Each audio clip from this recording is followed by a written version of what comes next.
അടുത്തതായിട്ട് നമ്മുടെ രണ്ടാമത്തെ കോൺസെപ്റ്റിനെ കുറിച്ചാണ് നമ്മൾ പറയാൻ പോകുന്നത്. അത് ക്ലാസ്.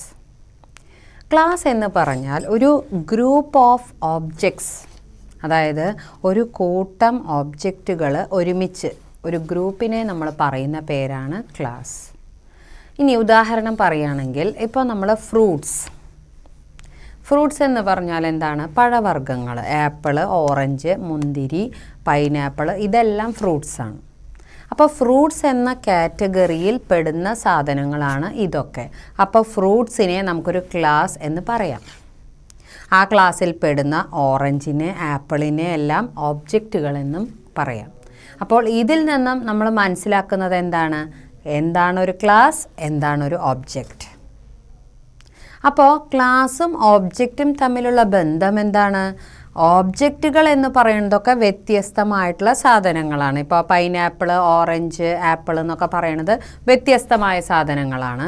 പക്ഷേ അങ്ങനെയാണെങ്കിൽ കൂടിയിട്ട് അവയുടെ ആ സവിശേഷതകൾ, അവരുടെ ആ ഫീച്ചേഴ്സ് ഏകദേശമൊക്കെ ഒരേപോലെയായിരിക്കും.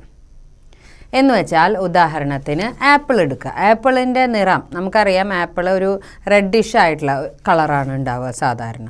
അതുപോലെ തന്നെ ഓറഞ്ച് എടുക്കുക. ഓറഞ്ചിന് ഓറഞ്ച് നിറമാണ് ഉള്ളത്.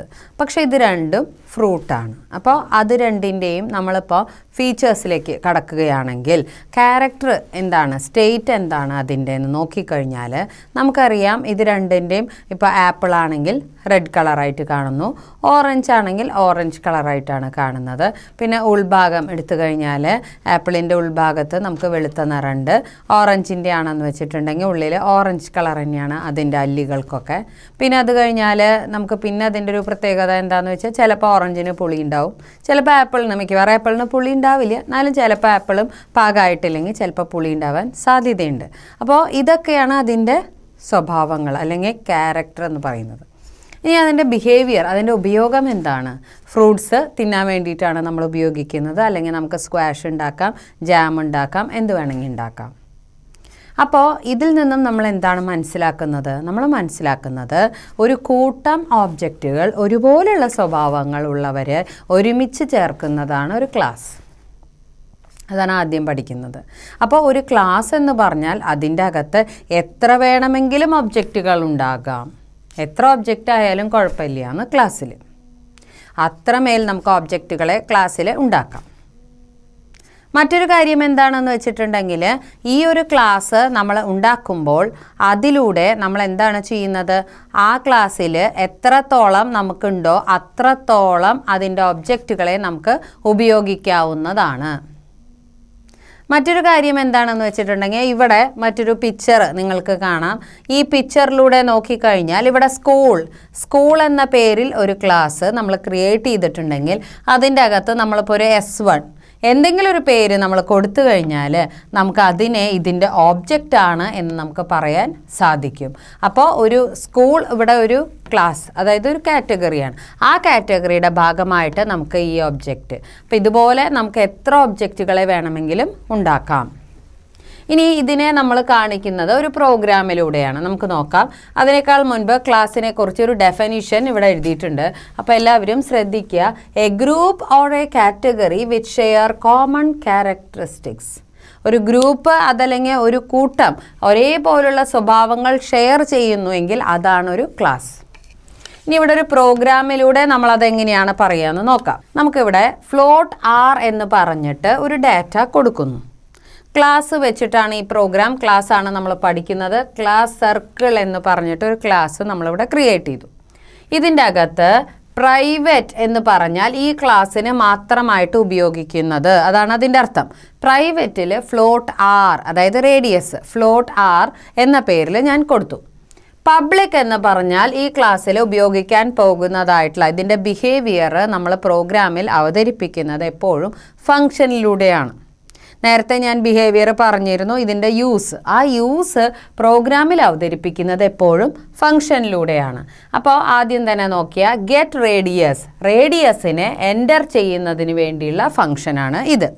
ആ റേഡിയസിനെ നമ്മൾ എൻ്റർ ചെയ്ത് കഴിഞ്ഞാൽ ഡിസ്പ്ലേയിൽ ഏരിയനെ നമ്മൾ ഡിസ്പ്ലേ ചെയ്യുന്നു. πr² എന്ന ഫോർമുലയിലൂടെയാണ് ഡിസ്പ്ലേ ചെയ്യുന്നത്. ഇനി മെയിൻ ഫംഗ്ഷനിൽ കയറി കഴിഞ്ഞാൽ സർക്കിൾ C1, ഈ C1 എന്ന് പറയുന്നത് ഇതിൻ്റെ ഓബ്ജക്റ്റാണ്. അത് കഴിഞ്ഞ് C1.getRadius, C1.displayArea എന്ന് പറഞ്ഞാൽ C1.getRadius എന്ന് പറയുമ്പോൾ നേരെ ഇവിടെ റേഡിയസ് ഫംഗ്ഷനിലേക്ക് അത് പോയിട്ട് അവിടെ നിന്ന് ആ റേഡിയസിനെ അത് എടുക്കുന്നു എന്നർത്ഥം. ഡിസ്പ്ലേ ഏരിയ എന്ന് പറയുമ്പോൾ നേരെ അത് ഏരിയ എങ്ങനെ ഡിസ്പ്ലേ ചെയ്യണം ആ ഫംഗ്ഷനിലേക്ക് പോയിട്ട് ആ ഫംഗ്ഷനിലൂടെ ഇത് ഡിസ്പ്ലേ തരികയാണ് ചെയ്യുന്നത്. ഇങ്ങനെയാണ് എത്ര ഫങ്ഷൻസ് വേണമെങ്കിലും ഒരു ക്ലാസ് പ്രോഗ്രാമിൻ്റെ ഭാഗമായിട്ട് നമുക്ക് അവതരിപ്പിക്കാം. അതിൽ ഡാറ്റയെല്ലാം പ്രൈവറ്റിലാണ് കൊടുക്കുന്നത്, മെത്തേഡ്സ് പബ്ലിക്കിലാണ് കൊടുക്കുക. കാരണം മെത്തേഡ്സ് എല്ലാവർക്കും ആക്സസ് ചെയ്യാവുന്നതാണ്. അങ്ങനെ ആ രീതിയിൽ നമുക്ക് ആ പ്രോഗ്രാം കൊടുത്തു കഴിഞ്ഞാൽ അവസാനം ഇൻഡ് മെയിൻ മെത്തേഡ്, ആ മെയിൻ മെത്തേഡിനകത്ത് നമ്മൾ ഓബ്ജക്റ്റ് ക്രിയേറ്റ് ചെയ്തു. അത് കഴിയുമ്പോൾ ഫങ്ഷനുകളെ കോൾ ചെയ്യാന്നാണ് പറയുക ഇവിടെ. അതായത് ആ ഫംഗ്ഷനിൽ വാല്യൂ ഇട്ട് കൊടുക്കണമെങ്കിൽ മെയിൻ മെത്തേഡ് എപ്പോഴും ഏതൊരു പ്രോഗ്രാം, ഒബ്ജക്റ്റ് ഓറിയൻറ്റഡ് പ്രോഗ്രാമിൽ ഏറ്റവും പ്രധാനമായിട്ടുള്ള സാധനമാണ് മെയിൻ മെത്തേഡ്. ഈ മെയിൻ മെത്തേഡിൽ നമ്മൾ ഓബ്ജക്റ്റ് ക്രിയേറ്റ് ചെയ്ത് കഴിഞ്ഞാൽ ആ മെയിൻ മെത്തേഡ് ഏറ്റവും ആദ്യം പ്രോഗ്രാം എക്സിക്യൂട്ട് ചെയ്യുമ്പോൾ തന്നെ മെയിൻ മെത്തേഡ് എവിടെയാണെന്നാണ് തിരയണത്. എന്നിട്ട് ആ മെയിൻ മെത്തേഡ് എക്സിക്യൂട്ട് ചെയ്ത് കഴിഞ്ഞാൽ അതിൻ്റെ അകത്ത് ഓബ്ജക്റ്റ് ക്രിയേറ്റ് ചെയ്തു. ആ ഓബ്ജക്റ്റ് വെച്ചിട്ട് ഗെറ്റ് റേഡിയസ്, അപ്പോൾ നേരെ ഗെറ്റ് റേഡിയസ് മെത്തേഡിലേക്ക് പോയിട്ട് അത് വർക്ക് ചെയ്തിട്ട് നമുക്ക് ആ ആൻസർ തരുന്നു. ആ ഇൻപുട്ട്, നമ്മളിവിടെ ഇൻപുട്ടാണ് ഉദ്ദേശിച്ചത്, വേറെ ഒന്നും ആൻസറായിട്ട് വേണ്ട. അപ്പോൾ ഇൻപുട്ട് നടത്തി കഴിഞ്ഞാൽ നേരെ ഡിസ്പ്ലേ ഏരിയ, C1.displayArea എന്ന് പറയുമ്പോൾ ഡിസ്പ്ലേ ഏരിയ എന്ന ഫംഗ്ഷനിലേക്ക് പോയിട്ട് ആ ഏരിയ നമുക്ക് അവിടെ ഡിസ്പ്ലേ ചെയ്ത് തരുന്നു. ഇങ്ങനെയാണ് ഒരു ക്ലാസ് പ്രോഗ്രാമിൽ data as well as methods work ചെയ്യുന്നത്. ഡാറ്റ എന്ന് പറയുന്നത് എന്താണ്? ക്യാരക്ടർ ഫീച്ചേഴ്സാണ്. അതേപോലെ ബിഹേവിയർ എന്ന് പറയുന്നത് എന്താണ്? അതിൻ്റെ യൂസ്. അപ്പോൾ എന്തൊക്കെ നമുക്ക് ഫെസിലിറ്റീസ് ഉണ്ടോ അതിനെല്ലാം നമ്മൾ ഫങ്ഷൻസിലൂടെ യൂസ് ചെയ്യും.